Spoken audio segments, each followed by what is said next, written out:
dun, dun, dun, dun, dun. My friend, if you're hanging out today with me in the foundations of music theory, this is for members only, which means if you are here, that means that I appreciate you. If you've stumbled into a free membership giveaway and you clicked on here because it's live on your own channel and you're like, hey, what's this?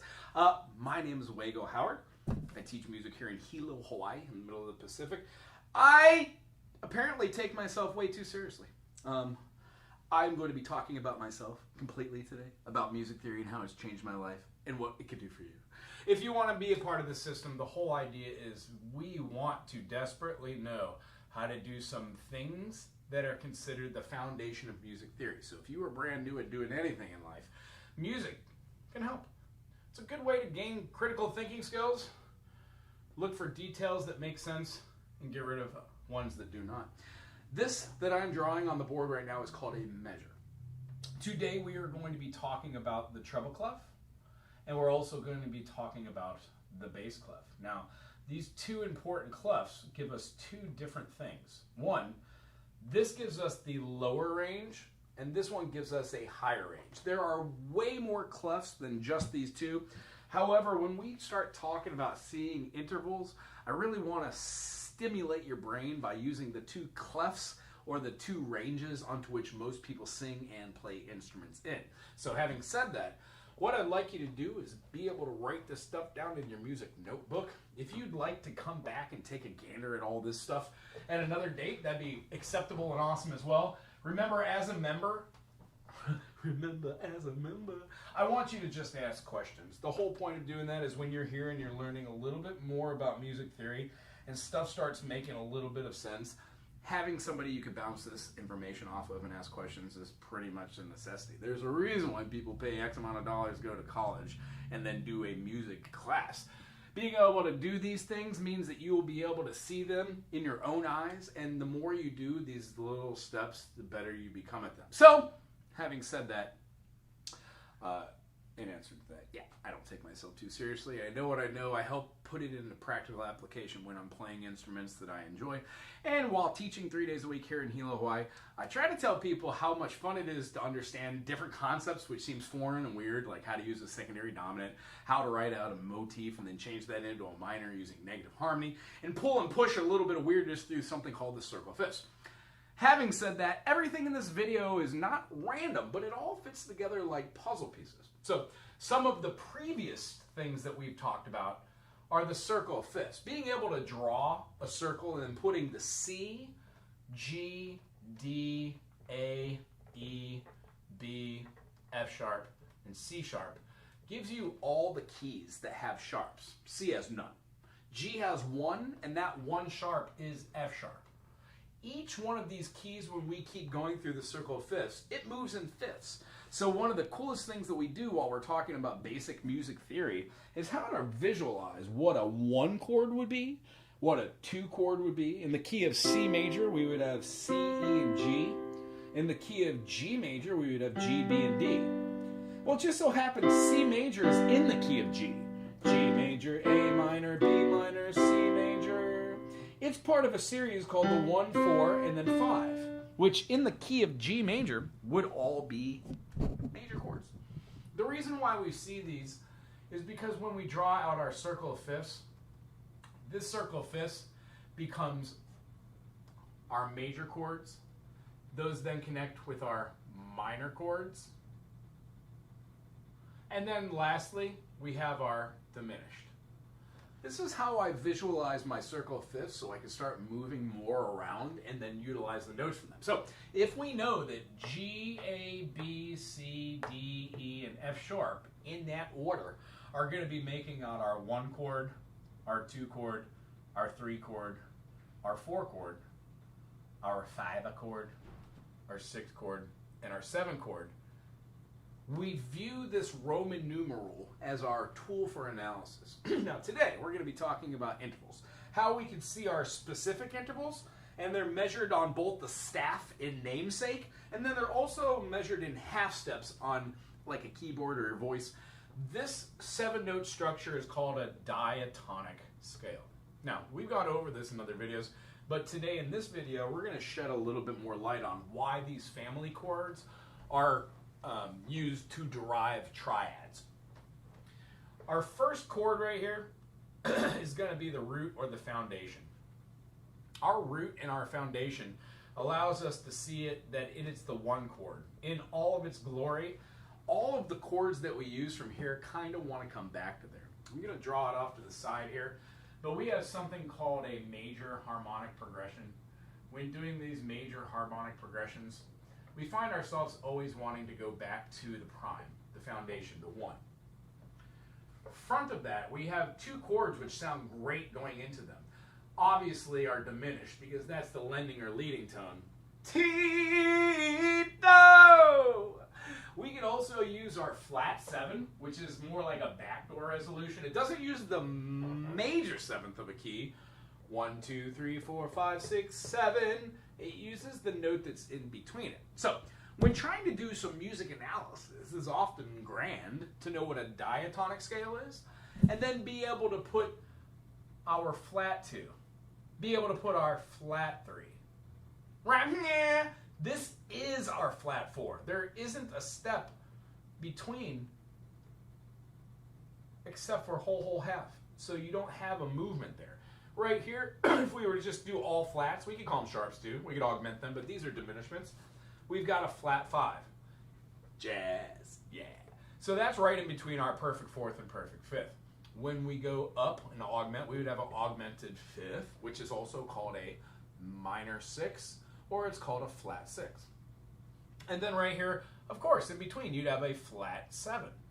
Now, I'm not going to put the diminished sign, which is a little bit a circle, here, because this 7 is no longer a diminished chord. In fact, I'm not going to make it a minor because I tend to find that the major chord is what we use in most progressions when dealing with using the minor 7th chord. Ipso facto. And then by doing this, we've given ourselves something called a chromatic scale. Now, the difference betwixt the two, when I'm explaining it on this channel, I don't know if I've ever seen an educator do the same thing the way that I do. I don't know where I picked it up, but it's definitely what I do for myself and for others in the beginning. When we're trying to count as kids, we count on our hands, and we're like, blah, blah, blah, blah, blah, and we're like, 4 plus 4 is 8, and it makes more sense to physically see it. There is a system, the TET system, onto which we've got 1, 2, 3, 4, 5, 6, 7, 8, 9, 10, 11, 12. 12 different points or nodes on our fingers. Therefore, most of our multiplication and subtraction and things that we did without an abacus or a calculator before they were invented, we used our fingers in a numerical system. So you can look at your hand and know that 3 times 3 is 6. So 3 times 3 is 6. Well, what is 6 times 3? Oh, well, you can map that out and say, cool, this node right here plus this node makes my next digit 24, 36, 48. So a mathematical procedure had come about by people just sitting around, there was no internet, working on different math. This had existed for thousands of years until a group of people came up, the Indians, came up with the concept of nothingness. 0. There is a digit now to represent. In music, the 0 would be contemplative for the chromatic scale. We would not use the 0 in the diatonic. What do I mean? When we have 7 fingers up and I say, hey, let's play the key of C major. There are no sharps and there are no flats in the key of major. So we could say C, D, E, F, G, A, B, C. 1, 2, 3, 4, 5, 6, 7, 1. This is the diatonic scale. When I'm talking about intervals, which is what we're talking about today, we would say C, D, E, F, G. By doing so, on my hands, I'm representing something called a perfect 5th. If I would go from my thumb to my ring-a-ding finger, this would be what I would call a perfect 4th. In the key of C, I can clearly look up and go, C is going to be my prime, my tonic, my root, my foundation, the thing that makes sense to look at and go, nice. When we go to our next interval, we are taking the tone that is in between, which we will designate and call a minor second. The reason why we have the two different types is because when we go from 1 to flat 2, this interval is called a minor second. This one is called a minor third. Again, we have a half step in betwixt our third and our fourth, so there isn't a minor function here. However, when we go 4 to 5, this notation here, our flat 5, it becomes an augmented or a diminished. Therefore, we don't call 4s or 5s because they're perfects. We don't call them a major or a minor. They have their own function due to their own intervals and where they're stacked next to each other in a grouping of 7 notes. The only chromatic notes that we would designate as being a major or a minor second, remember, we're talking about distances, minor second and then a major second. Notice how a major second is 2 minor seconds. That's the whole correlation between an uppercase and then a number, and then a lowercase and then a number. Hopefully both of these on this channel and anywhere you look, this makes sense. If I said in the key of C major, the perfect fourth is a F, and then I said, what is a minor second from an F? You would have the option of saying you would diminish for an E natural or an F flat, or you can augment for an F sharp or a G flat.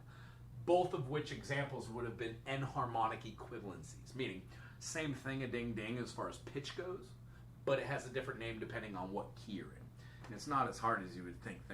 The only thing I would say is when we talk about chords and notes, a G7 sounds like a B diminished. Very much so. When we take the triad, really quick, we're working on intervals today, so why not?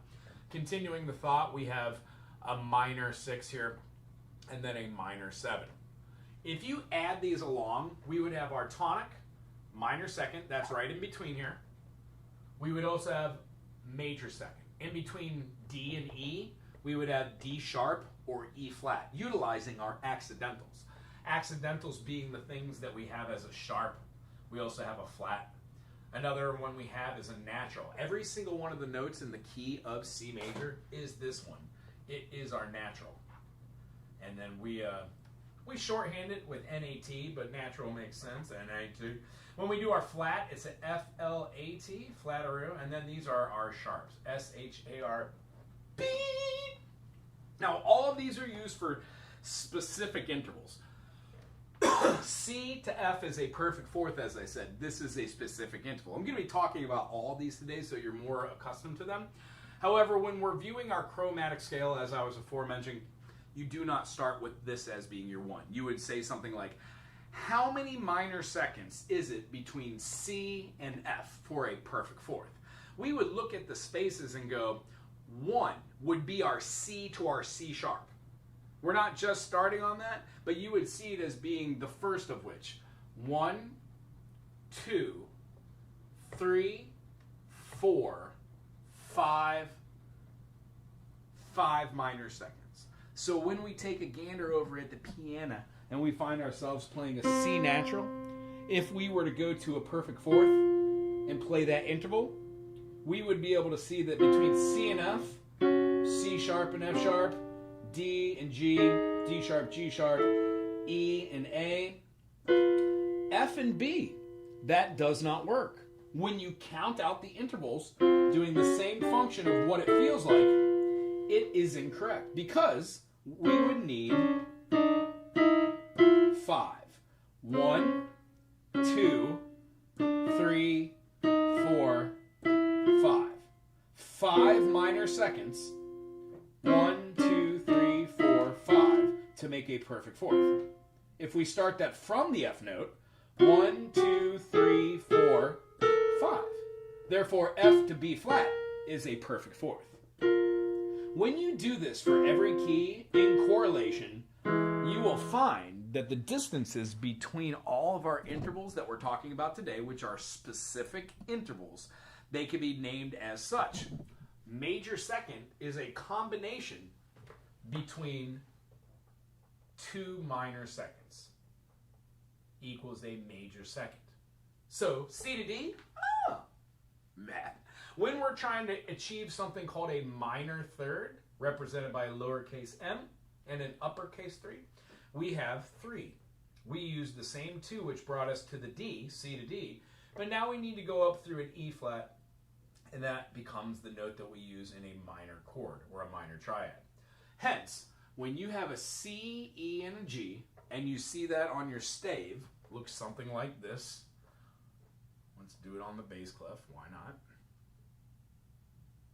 Here's our bass clef. The bass clef, otherwise known as the F clef. When we put bars on it, it becomes a measure. And then when we count down, we have our F. Well, F is not in the key of E major. Well, no, it is in the key of E major, but it's not part of the three notes that make up the triad. C, E, and G. Represented on this channel.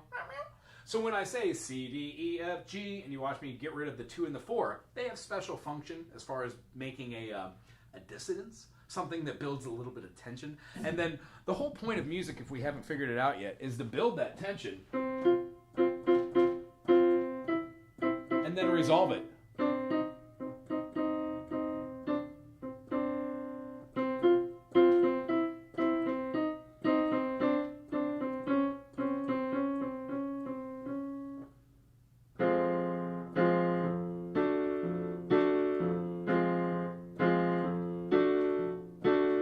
Some things that we look at have some very interesting sounds, and the reason why they work musically is the whole point of music is to build tension and then release that. By looking at where chords sit and seeing G, A, B, C, you could also work your way down from F, F, E, D, C. We can see that by stacking the notes that are in our chord, C, E, and G, gives us a major. There are only so many chords that the C is a major in. And if we look at our circle of fifths, which is not on the board anymore, we'd realize that the chords that are right next to C, F, and G are our family of chords. They allow us to see that this harmony, 2 notes stacked, called a dyad, along with 2 other notes stacked, become a triad. These 3 notes together form chords. In the key of C, the reason why we stack the tonic with the major third, this dyad, diatonic scale, is a major third, because the major third does not have 2 minor seconds added together, nor does it have 3. It has 4 minor seconds added together. And when we take a look at that uppercase over here on the piano, we find ourselves doing C to D. C sharp is a minor second. When we play C sharp to D, that is a minor second. That is 2 minor seconds. That makes a major second. When we add another minor second onto there, we get our C to E flat, which we just discussed is the beginning dyad for a C minor, right? And then when we give it one more half step, or a minor second, semitone, we get 1, 2, 3, 4. There are 4 minor seconds in a major third, meaning the distance between a major chord of the first 2 notes, the dyad, is a major third. When we view the next 2, we could go over to the piano again if you want to. We ended on the E.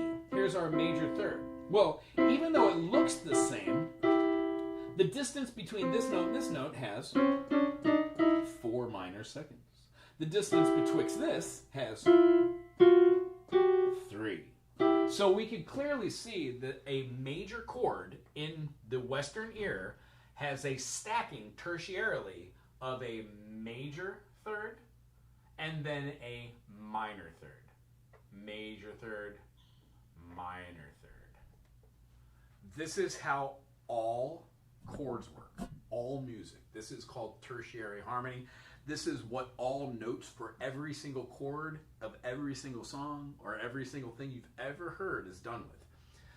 There are different types of frequencies which blend together, which do not adhere to the Western ear, maybe somewhat towards the Eastern ear because it's based off more of a microtonal system. But there are ways to make these frequencies not so pure, to drop them a little bit in oscillations. So rather than having an A, which is like, boom, let's see if I hit it. 880, 440, 220, 110. Whenever you hear these, you can make them slowly below that. Like 440, if you go down to 438, you're not going to hear the difference unless you're super amazing with perfect pitch. But relative pitch, you're not going to be able to get close. And if you're tone deaf, none of this makes sense anyways. Ha ha! But it could be fun. This is our basic way of making intervals. So today, let me get rid of what's on the board because it might be a little confusing. Put into context what we were just talking about, that major harmonic progression right here. Major harmonic progression. and just try to explain the relativity of all these things through the eyes of these notes. When we're playing this, we kind of want to go to our tonic, our root. Right before that, we can use the diminished seventh or the major seventh, or we could use the fifth, the perfect fifth, to get to there. Right before this, we can have this fun little idea of, well, what two chords are kind of the same here? We have our perfect fourth, and then we have our major second. That also works quite well as far as tonality and what chords feel good trying to get back to our tonic. Right before this, we can have our sixth. That works quite well, our major sixth. That's also the relative minor of the root chord. Every time you see a sixth on something, like this major sixth, you get that. C and A minor share a key. If this was in the key of F, F, G, A, B flat, C, D, D minor would be the relative minor, meaning when you would see the key signature, let's say we just put this into the key of F, G, A, B. This is our B line, so whenever we see that flat on that B line, it has altered the key signature on the stave or the staff from being in the key of C, no sharps and flats, to the key of D minor or the key of F. Both share a key signature. It would be a longer explanation to explain why the D minor would have a different world, and the reason being in a nutshell is there's not just three types of stacking of these tertiary notes. One being the 1, 3, 5. If we flatten this interval, we now have switched the order unto which these tertiary notes go. This now becomes the major third. This is the minor third. That's what a major chord, when you flatten the median, this one changes it to an E flat, thusly switches the distance of those minor seconds. When we have the 5 being flattened, we now have two minor thirds being stacked upon themselves. So the chord structures that you and I do are the major, which is a major third plus a minor third, the minor, which is a minor third plus a major third, the diminished, which is the one we're talking about right now, it has a minor third plus a minor third. And then lastly, the one that's considered reserved for minor keys is our augmented, represented by a plus sign. That is a major third plus a major third. All four of these chords can have extensions on them, but these are the main four triadic types of notes when stacked tertiarily. These allow us to start hearing the tones in each key. Let's take a little gander what this would look like in a few different keys. If we will. Crack, crack, crack. Here's a C major.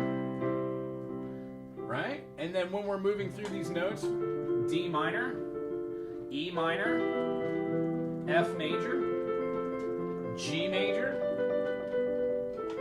A minor, B diminished, and C major. The reason why C is really interesting is, as we always say, there are no sharps and there are no flats. So you don't have to say D flat, E sharp. They're all C, D, E, F, G, A, B, C. C, E, G, D, F, A, E, G, B, F, A, C, G, B, D, A, C, E, B, D, F. If we take a look at this last one, the diminished, minor third plus a minor third. 1, 2, 3. 1, 2, 3. Yeah, that text. If we sharpen our fifth, we get a B minor. If we sharpen our median, we get a B major. Interesting. And then the other type of chord, 1, 3, sharp 5. So when we do this, do you see how the augmented chord isn't in any major chord? When we play in the key of D, D major, E minor, F sharp minor, G major, A major. We're going to go to our B minor, C sharp diminished, and then into D. Well, one of the things that you heard me do there is I threw a note that felt a little weird. This double flat is a double flat in D from its minor seventh.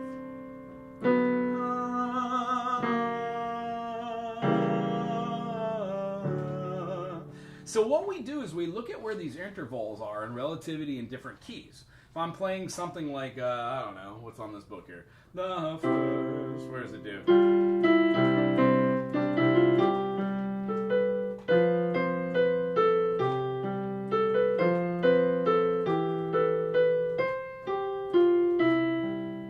didn't like it in that key. You can move every single one over. That went from a C to an A minor to a G to an F. So we can do that also in the key of D. We would go from our 1 chord, we would then go to our 6 chord, the B minor, and then our A, the 5 chord, and then the 4 chord. It's relative to where the intervals are. So in each key, we learn where the major third, minor third, and the perfect fourth are. So we can start seeing arpeggios. After that, we add notes to the arpeggios. Or we add full chords, like C and an A minor. This gives us an A minor 7 or a C6. Nice. If we add like C, E, G, and B, we get a major 7 chord. Well, over the top of that,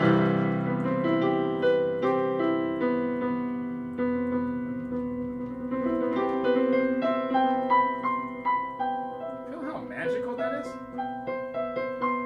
Add a couple pentatonic notes in there, you get some pretty fun music.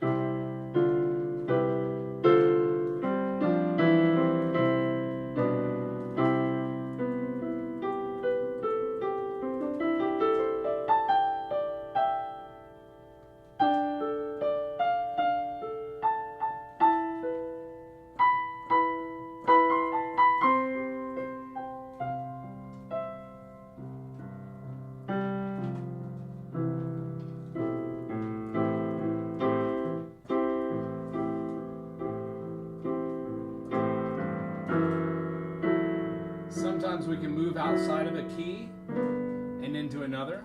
Some styles have blending of ideas.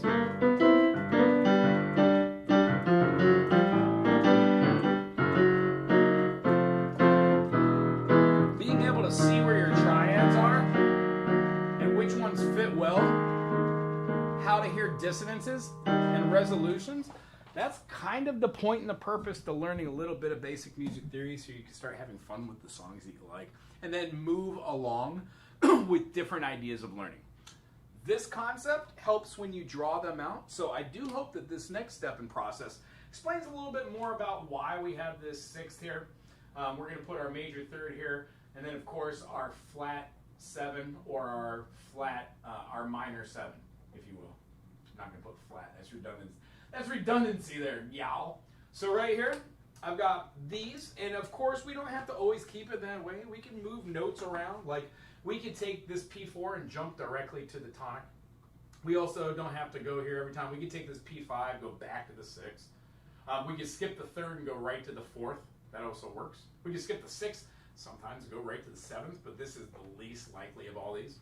The whole reason to have this major harmonic progression here is so you can start seeing that when you place these chords over the top of their scale positions, like written here, most of the music that we listen to in the Western ear follows this. So if we picked just the key of C major and did them in a row, we would have E minor, A minor, let's pick the top and do the 4th, F major, and then a B diminished, and then back to the 1. Now let's hear it in Congress.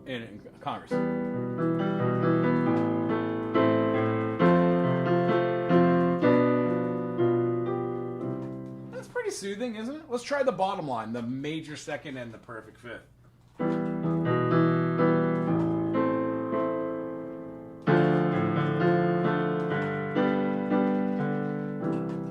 That is way more pleasing than the first one. Now we can try that through the eyes of getting rid of the major 7th, doing the perfect 5th after the perfect 4th. So 3rd, 6th. We're going to have our 4 chord, 5 chord, back to the 1. Oh my goodness! That actually feels really, really good, doesn't it? And when we're looking at it, E minor to the A minor to the F major to the G major, back to the C. Each one of these, if we were to play around with it and have a little bit more fun, how about we go from the 3, skip the 6, go to the 2, then to the 7 and the 1. So 3, 2, 7, 1. All of these sound, I guess, acceptable because they're all kind of in the key of C there. We're not jumping outside of the key at any point. So all these sort of combinations work. So it's not lost on us. A perfect fourth when we do these. 1, 2, 3, 4. Here's where we get our major third. So obviously 5 of these would be our perfect fourth.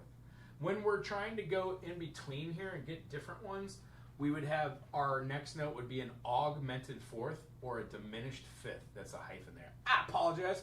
A4, D5, y'all. A4, D5. When doing this, minor second plus a minor second plus a minor second plus a minor second plus a minor second. Honestly, imagine my bad. 1, 2, 3, 4, 5. That gives us a P4. And then when we do 5, and we add this next one, 6 of these gives us our flat 5. So if we wanted to talk to somebody and say, hey, I like what you're doing, the chord progression that we have here in the key of whatever, let's say G, no, how about F, has F major, G minor, A minor, B flat major, C major, D minor. We've got our E diminished and it goes back to our F. So let's say we're doing this and we're jazzing it up. We make it like an F major 7. Yay! And then we go to the C major 7. And we wanted to do a D minor. And we're like, cool, that's a little too jazzy all in a row. Dun, dun, dun, dun, dun, dun, dun. Sounds like a Mario Brothers intro screen.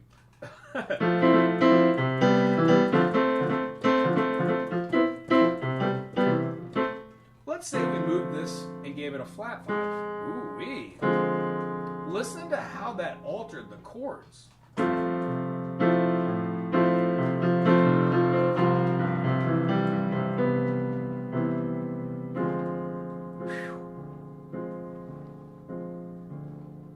Gorgeous. These little subtle changes really help to express yourself in music. The whole point of doing this is knowing where your intervals are. Today's explanation has been how to see your a piano, your voice, any instrument that you're playing is having interval steps. Minor second or a semitone when added together is the basic foundation of making tertiary notes. When we add 7 minor seconds, 1, 2, 3, 4, 5, 6, and then 7, we achieve a perfect fifth. Let's take a look at it so this doesn't break our brains. 1, 2, 3, 4, 5, 6, 7. The distance between our 1 and 5 is 7 minor seconds, meaning chromatically we are moving up 7 semitones. That equals a perfect fifth diatonically. This is the vocabulary you would use when talking with other musicians, composing. In any sort of college level course, if somebody says, what is the augmented fifth of F? You can go to any key, knowing that key signature, and go 1, 2, 3, 4, 5. Augmentation goes up a half step. The augmented fifth of F would be C sharp. Because we wouldn't call it D, because in the key of F, the fifth would have been C. So we name it as such. Going through here, it would make sense. I'm just going to shorthand it now. 8 of these becomes our augmented fifth, or our diminished sixth. We also call this the minor sixth. 9 of these becomes our major sixth. 10 of these becomes our minor seventh, or we can call that an augmented sixth or diminished seventh. And then 11 of these becomes our major seventh. And then the 12th one, as we're talking chromatically, becomes the octave. O-C-T-A-V, if I could spell today. Put a little whoop over top, or you can call the octave a P8.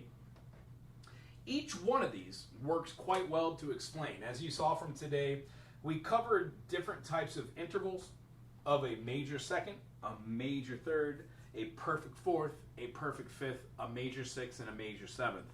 Your takeaway today is when we talk about a diatonic scale, the two notes, the first two notes in each triad determine the sonority. Major, minor, minor, major, major, minor, diminished. The stacking of those notes tertiarily on a staff allows you to see that a major third plus a minor third is a major chord. A minor third plus a major third, when you switch it, becomes a minor chord. Minor thirds stacked make a diminished chord, and major third stack make an augmented chord. The one caveat is there are no augmented chords in any of the key signatures you learned in the beginning, because that is reserved for a minor key. I will go into another video that talks about melodic minor and harmonic minor and how to utilize those modes. Other than that, the major harmonic progression takes all of the notes that are inside of a key signature and allows you to move around the chords in their core value, meaning in their most authentic form, true value. All the notes, 7 of those diatonically, are part of the family key. Without moving chromatically, you have them very pure, very stable. We talked about consonances versus diminishments, and consonances making dissonances, meaning the notes that are C and E sound good together because they are a consonant. C, E, and G all together are a consonant. Whenever you go C, E, and G sharp, the distance between E and G sharp builds an absurd amount of dissonance. When you move that note anywhere else, it resolves it. And then the last thing that you would do, having ascertained all this music knowledge, if you so choose, would be to take this and put it into practical application. So if you wrote all of this down in your music notebook and or you go back to this YouTube channel, you timestamp all these videos, that would be amazing if some student online were to timestamp these. So if I just talked about secondary dominance, you would put 2 minutes, 20 seconds, secondary dominance. That would really help out in the future. Otherwise, here's how you utilize. Let's do the key of G. G major has G, A, B, C, D, E, F sharp, and G. Notice how I put the sharp on the top line, and then I put the clef that we're working with. This means we are playing the treble clef, and then the top line, G, A, B, C, D, E, F, is the F sharp, thusly changing the F line to an F sharp. When we do intervals, let's say we wanted to look at these through the eyes of what their positions are. Remember, we had perfects, perfect fourth, perfect eighth, perfect fifth. Our root is a perfect of sorts, it's an eighth, but we call it the foundation or tonic or the prime. And then the other type would be a major chord. Well, our major chord can turn into another chord depending on how we use it. So the other chord would be considered a minor chord. Majors turn into minors. And then when we have a diminished represented by a lowercase d, and then the opposite of a diminished is the augmented. Also represented by a lowercase a. I don't know why I did that. When doing these, this is the way we see our intervals. Seeing the mass numbers between the two and then being able to change them and see them as far as their intervals go. It's the core reason why we learned the landmark series. If you don't know the landmark series, it's how to put all the C's, like the ledger line below the clef. C, D, E, F, G. Well, G, A, B, C. C, C. This is an octave. You would see that stacking a C, E, and a G gives you harmony. Well, here's our major third, minor third, perfect fourth, and now we're back to the C again. This starts over and over again. This one's called C4, this C5. They keep going up our clef with ledger lines, and then when you have a bass clef, they're below, and then they are below the bass clef. Why? The piano is 88 something keys. C1, C2, C3, 4, 5, 6, 7, and 8. The last note on that piano. So this should be a pretty clear way of looking at your staff, your stave, and then coming up with these little fun things. In your music notebook, I would hope that you do this. Pick any note from the key of G. How about we just pick the E and the G? Ready? These two notes are on our staff now. Cool? When we play these two notes, we want to know the distance between them. Now, we know right now, because we just drew a C, that the C to E was a major third, so that means the E to G is a minor third. But let's just take it at face value. Ready? A, B, C, D, E. So we have our finger on E. This is the diatonic scale, right, that we're talking about, so you start with the thumb. You don't, like a chromatic scale, just start in and use no thumb as the 0, as we spoke. When we play the E, E, F, G. Wonderful. How many notes away was that? 1, 2, 3. Let's put that right here. 3. 9 minus 3 is, and then you would say 6, because that is just basic math, right? 9 minus 3 is 6. 9 is the magic number when doing intervals. when we're talking about stacking these, whenever you have intervals, you will always use 9 as the number that you will try to see what all the other numbers are divisible into. 7, 2, 6, 5, 4. Oh, 3, 2, 1. Whenever we do 3 here, we know that this is going to be a third of some sort, and we know this is going to be a sixth of some sort. So if we take this G and we start rocking down these lines, right? We've got our E, D, C, B, A, G. So when I place this note right here, we have a G, 2 lines below the clef. This actually would be on the bass clef, but when you're reading the treble clef, yeah, you can write them as leisure lines. G below E is a sixth. Well, how do we know what type of sixth it is, though? It could be major or minor. We know that our sixth now, we don't have perfect sixth. We either have like an augmented sixth or a diminished sixth. We have a major sixth or a minor sixth. So let's like take a gander at this. When we say this note, G, we are actually in the key. So we can go, cool, G, A, B, C, D, E. Oh, yeah, absolutely. There is an E in the key of G. So we put a major here because we know we're in a diatonic scale. That's a major sixth. When we say what's the opposite of a major, we think minor, we write a 3 and we don't even think twice about it. Your brain will start registering these. When we look at the piano and we go to an E and we go to a G, we find ourselves playing a interval or a dyad or a harmony, which is considered a minor third.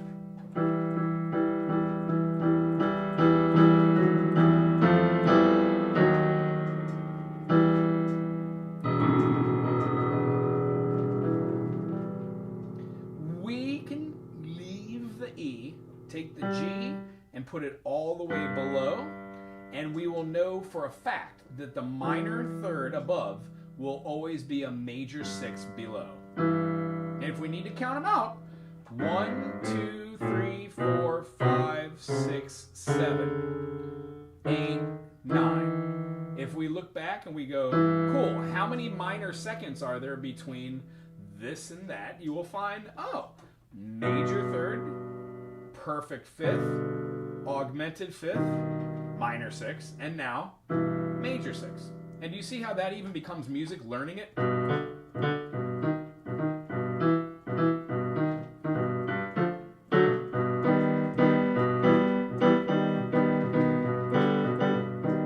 Can't stop playing. That's what music really does for me. Once I learn something, it engages my brain, and I feel the need and necessity to create. And I hope you feel the same way. So being able to see our interval mass in between here, if we go a third above, a minor third above, it'll be a minor sixth below. Let's do one more. Let's try to incorporate something which is a little awkward. Let me get rid of this. And we've got our lower line, lower line, lower line. And I hope you can see these too. Remember, if you're watching these in the future, go ahead and put some sort of comment in here. If you have any questions about what the heck's going on, please be nice if you could. Nice enough. Nice enough to get through the day. All right, let's pick another one. How about we do B? Let's do the middle line here. Now, the beauty about the B is you can either put a stem going up or a stem going down. I think I'm going to put the stem going up this time. And how about this? Let's B to C to D to E. Now, let's do this, and let's do our E. And let's do our E right here, but let's add an accidental to it. And since it's above the line here, I'm going to put a stem going down. I'm going to put my sharp before the note. When you write music on the stave, you put the accidental before the note. And when you're talking about letters just out in the open, you put the accidental after the letterhead. So you can say F sharp. But when you read it, you think sharp is my F. In this case, it's my E. So we have a B to an E sharp. Cool. Well, let's take that E sharp and put it below. B, A, G, F, E. Wunderbar. Here's our E. Nice. And then we're going to put the E sharp down here. And remember, it's not in our key signature because there's only an F sharp. So we need to add the accidental for this to work. Now, here's where it's really interesting. B. We can go B. B, C, D, E. Shoots. 4 notes. Write that 4. What is 9 minus 4? Oh, 9 minus 4 is 5.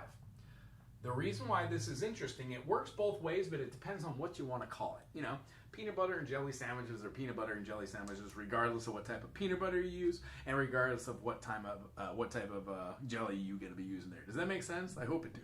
I hope it do for sure. So being able to say that, the end result of all this is we want to make sure that we're able to understand that when we go above, it's going to be something, and below it's going to be something. They're equal. And then when we see them, we name them differently. If we look at the E in E, E sharp is not essentially a key. E sharp would be an F, but because music is awesome, let's take that route. E major has an E, F sharp, G sharp, A, B, C sharp, and a D sharp. When we convert this to E sharp, we would have E sharp, F double sharp, G double sharp, A sharp, B sharp, C double sharp, and D double sharpo. And that's the diminished. Interesting, huh? Now, it's a hypothetical key. I don't really use this one, but artists do write in this. Here we go. E sharp. Is there a B natural in the key of E sharp? And the answer is no. There's a B sharp, and then right here is a B, right? So B sharp, what is that? B sharp is a C. Ugh, a lot of brain stuff going on here. What if we flatten this by a half step? We would get a B natural, right? So that's right in between here. Well, 1, 2, 3, 4, 5. Flat 5. Diminished fifth. All right. Diminished fifth. Well, what's the opposite of a diminished fifth? Augmented fourth. Okay. So when we look at this, we can go over to the piano and say something along the lines of this. We can find our B note.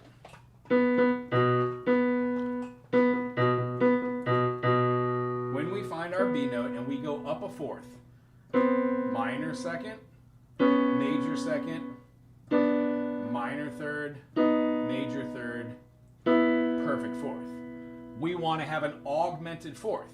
Well, B to E sharp, even though it feels weird playing an F, it is an E sharp. This is what we're going to be calling an augmented fourth. If we take this E sharp and go below, that E sharp becomes a diminished fifth. I hope that makes sense. Because here, when we augment this, oh, I wrote this backwards, I'm sorry. Augmented. So here's our B to our E. This is a fourth. That's an augmented fourth, right? Diminished fifth. How else can you call these? If we didn't have our notes these named and we named this like maybe a C flat enharmonically and then an F, it's a little bit easier to look at these by saying, oh, okay, well, C flat to an F. Well, 1, 2, 3, 3, 4, augmented fourth, that would be a perfect fifth. So a diminished fifth is what this is above, and then below, when we put this note down here, we would get our aug4. Which means if we had 1, 2, 3, 4, here's our perfect fourth, here's our augmented fourth. By naming these notes and seeing them as intervals, when you're learning how to sight read, knowing what the names of the notes and the chords, it is absolutely essential. So one of the things that I do with all my students, once they get to the level of like a little bit past beginner stuff, I start introducing the ideas of just seeing triads before I introduce extended chords. So if you're working on this for yourself, maybe pick a key, look at putting it on a staff, see what the note is above and below, and remember, you can always ask questions here on this channel if you have time. My name is Wago Howard. I teach music face-to-face in Hilo, Hawaii 3 days a week. I love what I do. I'm transitioning over from labor into full-time music. Hopefully this year's the year. Looking forward to doing studio time, making some friends on the interwebs, and then just having fun in the music. If you are here and you want a face-to-face lesson, great. If you want to go online and do some sort of time, I'm in Hawaiian Standard Time, so you got to remember what time it is where you are if you're in Central Time.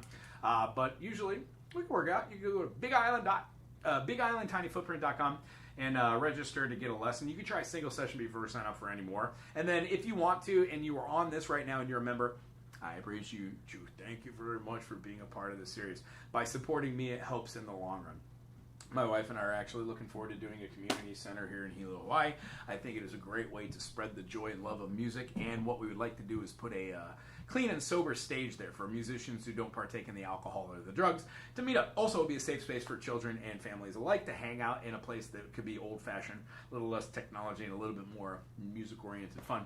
Other than that, I digress. I had a great time today explaining tertiary harmony.